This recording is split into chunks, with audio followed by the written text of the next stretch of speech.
Well, we're taking a quick break from the Color Country Model Railroad Open House to go back to Ely for a second. Oh, there's something going on out there. There's something big going on out there. Big as in 2 big locomotives. Isn't that wild? We mentioned when we were out here that they had just acquired 2 diesel locomotives and they were going to be moving them back to the railroad.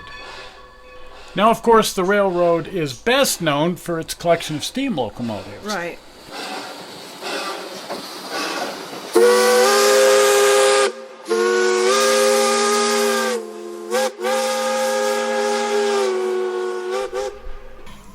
These are 2 of their best known locomotives, that front one. Yes, that's my favorite. Oh, what a beautiful locomotive. Number 40. It's down for a complete rebuild right now, and the one right behind it, 91, is getting some minor repairs done to it. But this is their newest rebuild, number 81. Yes.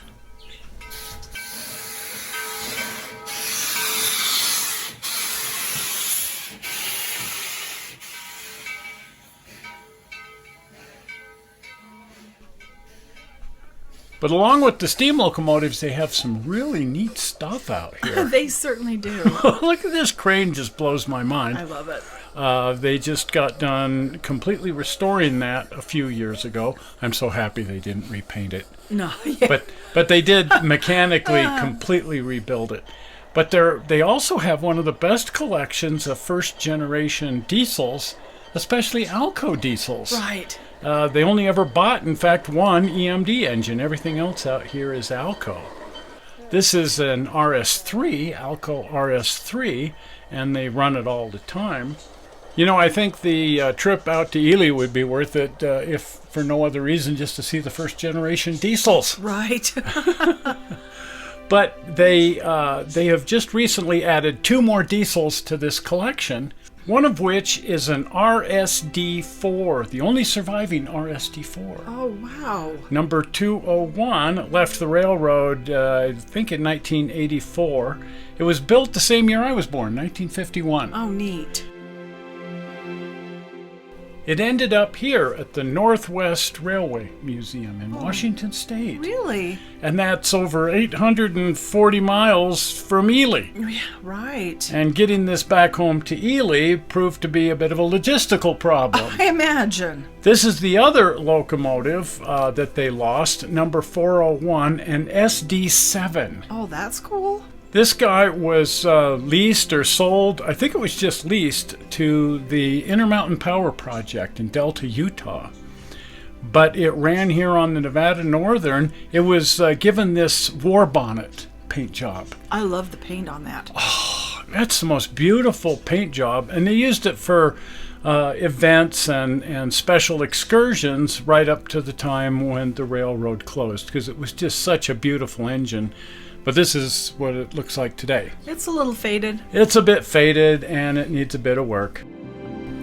Anyway, both of these locomotives need to be transported back to Ely for restoration. And the problem is the mainline tracks are just not serviceable. And so they're going to have to be transported by truck. And isn't that going to... That's no mean feat. I can't imagine. So anyway, locomotive 201 was just packed up at the Northwest Railway Museum. We got these pictures from Cole Van Gerpen, and he sent us a bunch of magnificent photographs of the move of 201 from his end of the railroad. Neat. That's really cool. And then we got other photographs from our friend Matt Leverani. Oh, that's even better. Wow. Right in Ely. Yeah. So we got somebody at both ends of the move. Anyway, the locomotive had to be lifted up off its wheel trucks, and then the wheel trucks were transported on a separate truck. They're quite easy to move because they're not that big individually. But the locomotive itself weighs 100 tons. Oh, gee. And it's a bit large. Oh. So how do you just set this thing on a flatbed and head off on the highway? Well, you don't. No. So they had to get a special lift rig, and that's it there, that red framework. And the red framework will hold the locomotive. The locomotive will be suspended between those 2 beams and lowered into place, and then strapped down really well, and then it's going to have to be very, very slowly driven down the interstate to Ely. I hope they had lots of bubble wrap. I hope they didn't use peanuts. Those things go all over the place. They do. Bubble wrap is a much, much better choice. Right. But look at the size of the mechanisms that hold up the lift rig to distribute the weight evenly out onto the highway so they don't just crush the pavement. Anyway, soon enough, they were off, and I bet that was a bit of a confusion for some of the other people on the interstate. I imagine. Talk about a wide load. This thing is 2 lanes wide. Yes. Oh, And so in places like this, you weren't going to get around it. no, they've got to close the highway. And it had a top speed of 35 miles an hour. So it took days to drive it all the way down to Ely. But they were able to get this guy down there. Yes, oversized load. Kudos to that truck driver. Kudos to that truck driver. If you look way to the back, here come the wheel trucks just on a regular flatbed. I'm glad they're on a flatbed. I'd hate to have them coming on their own. Just hook a tow strap to them. Well, after all, they're called wheel trucks. Yes, yes. Keep on trucking.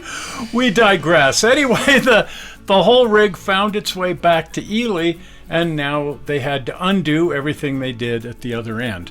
They had to lift this guy up out of the lift rig and set it back on its wheel trucks on the track. This is Mark Bassett, Yes. and he's an amazing, amazing person, and none of this would happen without Mark Bassett. He runs the railroad out there, and it turns out he's absolutely brilliant at fundraising. So it's costing $350,000 to move these 2 locomotives. Not buy them, mind you, to move them. Just to move them, I can imagine. Anyway, the wheel trucks were set in place over here. Again, that's the easy part. And now they have to lift the 100-ton locomotive off of the lift rig and carefully set it on the wheel trucks. I would imagine there's something of an alignment issue there.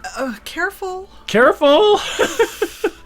Fortunately, the people running these cranes really seem to know what it is they're doing. Right. And everybody was quite prepared for this, and it went swimmingly. I guess so. I'd be nervous as a long-tailed cat in a room full of rocking chairs. Absolutely. Good grief. I'm glad nobody's standing underneath it. Well, not quite. Well, now there is somebody standing underneath. Get out of there. That hard hat's not going to do you any good. Anyway, they very carefully lowered it back onto the wheel trucks. And at some point in time, there's going to be some hookup that's going to need to happen. But long before that happens, they're going to have to go completely through this and rebuild anything that isn't working, because it hasn't run in years. Mm-hmm.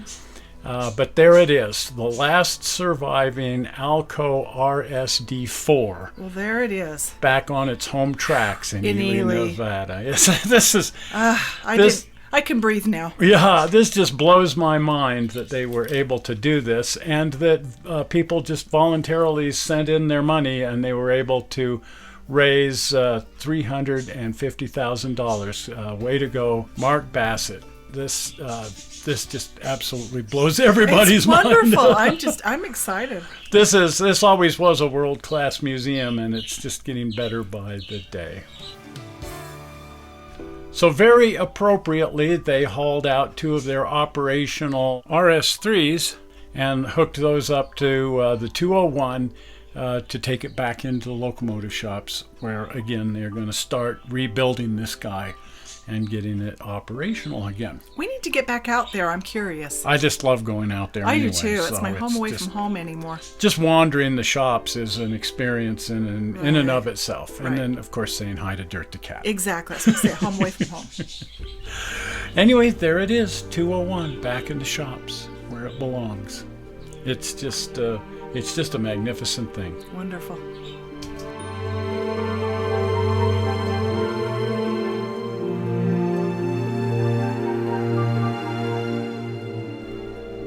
Well, anyway, there it is. Yes.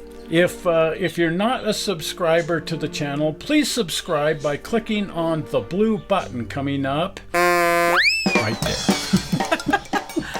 Well, we're not sure how you found this video on the internet. We hope you didn't find it boring. And we will be back here again on Sunday looking at more railroads in the St. George area. We'll see ya. Bye. Bye-bye.